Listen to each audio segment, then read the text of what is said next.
Perkenalkan, nama saya Hana Kurniaji. Saya berdomisili di Pandowoarjo, Sleman. Saya di sini sebagai peternak ayam broiler. Kenapa kok saya berternak ayam broiler? Karena waktu itu saya berpikir memproduksi protein hewani yang cara jangka panjang masih dibutuhkan sama masyarakat. Dan saya memilih ayam broiler. Saya mulai beternak 2008. Waktu itu populasi saya baru 3000. Saya harus bercerita, tapi sebenarnya ini juga agak malu ya. Saya mulai beternak itu, saya harus menjual sepeda motor saya harus menjual perhiasan istri saya harus pinjam sama orang tua saya. Lah, dari modal yang terbatas itu, saya bikin kandang, akhirnya ya bisa jadi, dan saya harus belajar secara otodidak. Awal-awal saya itu belajar di kandang itu ya nggak pulang. Saya harus tidur di kandang, saya harus mencatat semua perilaku ayam, saya harus mencatat semua fluktuatif suhu di dalam dan di luar kandang, saya harus mencatat jumlah feed kandang, ya macam-macam lah untuk permasalahan di kandang itu.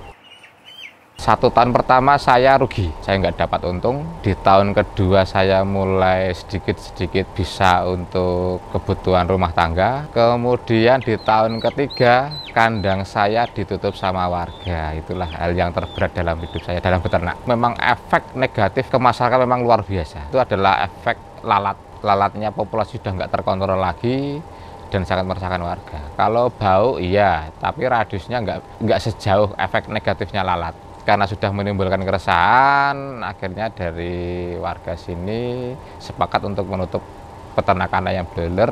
Kemudian saya mengajukan keberatan dan akhirnya saya dipercaya untuk mencoba 3 kali untuk beternak lagi.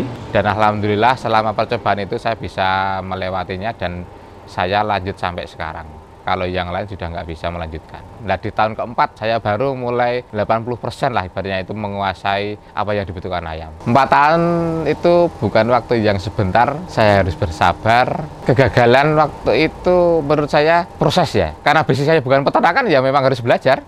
Saya itu kenapa suka beternak? Selain saya itu suka sama pemeliharaan ayamnya, saya punya waktu yang sangat luang, banyak.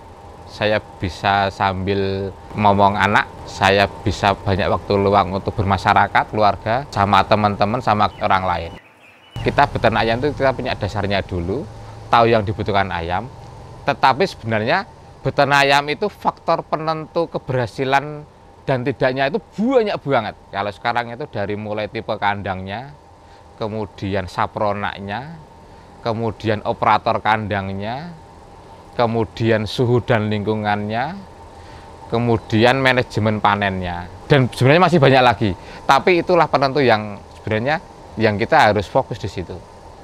Untuk tipe kandang sendiri, kalau secara garis besar sekarang ada 3 lah, kandang open, kandang semi close, sama semi close. Kalau kandang open itu sangat tergantung sama cuaca dan lingkungan sekitar, karena kita tidak bisa merekayasa apa yang dibutuhkan suhu lingkungan kandang. Kalau untuk semi close itu karena belum semua full otomatis ya, kita masih terbantu lah untuk itu. Kalau yang sudah close benar-benar full otomatis lah, itu yang berperan di situ semua peralatan sama skill pemeliharaan. Kandang saya sekarang tipenya tipe semi close. Semi close itu adalah kandang tertutup, modelnya merekayasa sirkulasi udara dan suhu yang dibutuhkan sama ayam. Tetapi peralatannya belum full otomatis, masih semi otomatis. Kita sudah pakai rekayasa sirkulasi air untuk pendinginan ruangan, kita sudah memakai rekayasa suhu, kita sudah merekayasa kecepatan angin di dalam kandang, dan itu namanya semi close. Perawatan di kandang yang pertama saya maintenance harus dikelistrikan dulu, karena itu sangat penting sekali. Kelistrikan adalah yang utama, kita salah menggunakan atau mengompreskan listrik fatal. Yang kedua, kebersihan lingkungan. Saya pakai sistem all in all out. Sebelum ayam datang kita bersihin dulu, bersih, steril. Selesai panen kita buang semua kotorannya, kita sterilkan lagi untuk siap dimasukkan ayam lagi. Saya memakai siklus setahun 7 kali, menurut saya itu yang paling ideal. Setahun 7 kali itu satu periode sekitar 49 sampai 51 hari. Itu kalau kita pelihara di kandang itu Saya maksimal 35 hari udah selesai. Nanti sisanya 1 minggu pembersihan, 1 minggu lagi nanti sterilisasi. Pemberian pakan saya pakai metode full feed. Full feed itu menjaga kondisi pakan di dalam kandang atau di dalam tempat makan itu tersedia, nggak sedikit nggak banyak. Jadi ayam makan itu tetap tercium bau yang fresh. Untuk kendala, kalau saya sendiri yang pertama itu listrik, karena ayam yang untuk model kandang semi close ini faktor penentunya itu listrik, tapi di daerah saya ini itu kurang stabil. Kalau untuk manajemen pemeliharaan yang sering menjadi permasalahan itu adalah ketidakstabilan kondisi performa pakan. Kalau untuk pakan itu adalah penentu faktor terbesar. Pakan itu kalau saya menentukan keberhasilan beternak 50% lah. Kalau pakannya nggak bagus, hasilnya nggak maksimal juga. Karena pakan itu kadang kalau yang saya dengar, karena saya bukan bidangnya untuk mengerti pakan gitu, tapi yang sering saya dengar itu bahan baku yang sulit, jagung yang tidak berkualitas, efeknya jadi panjang. Kalau pakan itu nggak bagus, yang pertama pasti pertumbuhan ayam nggak bagus. Yang kedua, kebutuhan OVK jadi meningkat. Apa sih kebutuhan OVK itu? OVK itu ya obat-obatan yang dibutuhkan ayam di saat tidak sehat, di saat ayam itu sakit. Munculnya itu selain dari manajemen, ya dari pakan yang kurang bagus itu. Efeknya apa? Efeknya HPP-nya jadi naik, karena kita harus nambah OVK untuk mengatasi itu. Kalau DOC, pertama tergantung hatchery, yang kedua tergantung pemesanan. Karena DOC sendiri kan banyak grade, ada super, ada grade A. Jadi kalau memang yang kita dipesankan yang bukan super ya memang agak berat juga perjalanan untuk pemeliharaannya. Penjualan, karena saya itu sistemnya kerjasama, itu sudah terwakili sama PT. Kalau untuk masalah penjualan, kalau di Jogja sebenarnya nggak ada masalah. Kalau ayam sehat, bobotnya cocok, ya pasti ya banyak yang ngambil lah. Kalau belum punya skill atau belum punya dasar untuk pengetahuan untuk pelihara ayam, jangan dulu. Karena investnya itu mahal, BEP-nya lama. Karena sekarang untuk model kandang semi aja itu per ekor kurang lebih di angka 50-60 ribu per ekor. Itu baru untuk menyediakan sarana dan prasarannya.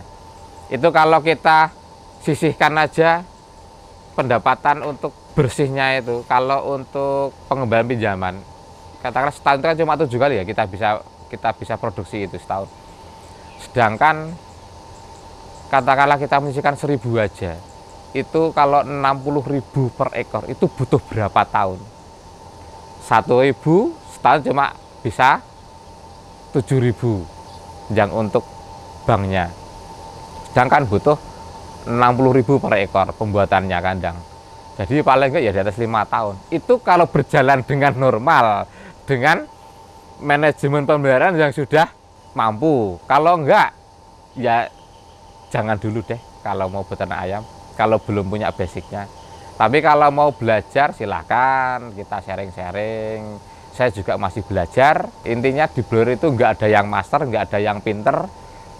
Karena di saat yang sama, di tempat yang sama, cuma beda kandang aja itu bisa punya hasil yang berbeda. Kalau mau main ke tempat saya, kita sharing-sharing, ngobrol-ngobrol. Saya beralamat di Dusun Pelalangan, Desa Pandawarjo, Kecamatan Sleman, Kabupaten Sleman, daerah istimewa Yogyakarta. Atau kalau di map itu namanya Bestari Farm. Nomor kontak saya 085 743 706 468. Harapan saya ke depan beternak, kalau Kementerian Pertanian dan Peternakan itu berfungsi, ya lihatlah peternak ya Pak. Jadi apa sih yang dibutuhkan peternak itu? Paling enggak bertanyalah apa yang dibutuhkan, mungkin perlu bantuan atau enggak. Karena selama ini ya ada sih 1-2 dari dinas terkait itu datang, tapi ya cuma datang dan pergi itu. Nggak pernah serius untuk apa sih yang dibutuhkan peternak itu, atau ingin mungkin mengembangkan sesuatu hal yang belum ada, itu nggak pernah ada pertanyaan dari mereka. Banyak sekali teknologi yang belum diterapkan di kandang, dari teknologi pemeliharaan, yang kedua teknologi limbah itu belum terselesaikan, karena limbah itu jangan dikira di kandang itu dijual ya. Kita bayar untuk membuang limbah itu. Kalau dulu iyalah, mungkin ada laku nggak begitu sedikit, tapi sekarang itu kita bayar. Terima kasih sudah menonton video ini. Jangan lupa subscribe Cap Capung.